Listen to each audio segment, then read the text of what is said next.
I did bridal and event makeup professionally for a few years, and this is the bridal look I wore to my wedding just a couple of weeks ago. Prepping the skin. I want something that's gonna hydrate the skin, but not be too heavy. The best brow gel in the world. This is gonna get my brows exactly to where I need them to be. I do highly recommend this concoction. This genuinely lasted all night and makes my skin look super soft and blurred. Finish up filling in the brows. Another concoction. I like this Urban Decay because it does not crease. And then Natasha Denona because it's so velvety. Blend it down over the cheeks. Make sure you get in this area. Lightly cleaning up under the brows. If you're normally one to skip the nose contour, don't this time. Keep the cheek contour a little higher to lift the cheekbones. Blend it really nicely into the hairline. This gives that bridal glow like no other. So if there's something you want to splurge on, it's the perfect bridal pink blush. A little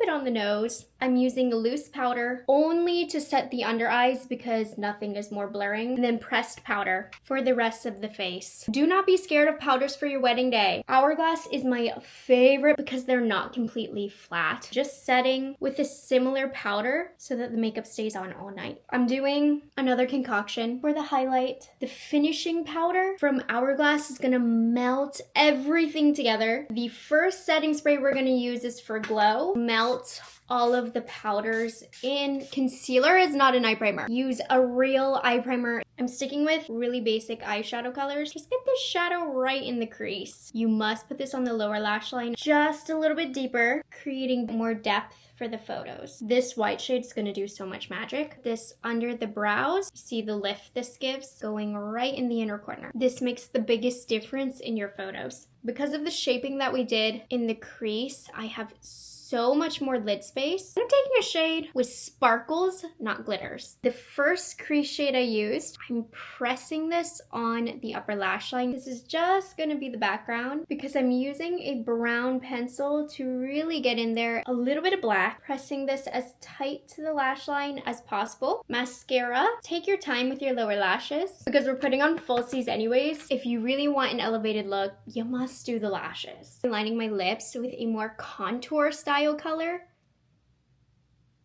Iconic Nude is great for this. And then Pillow Talk Medium 2 to add the color. Classic Pillow Talk lipstick, blushing bridal look, and a pop of Pillow Talk Fair glowing setting spray. Finish off with a heavy layer of your favorite long-lasting setting spray. And this is the final bridal look that I wore for my own wedding.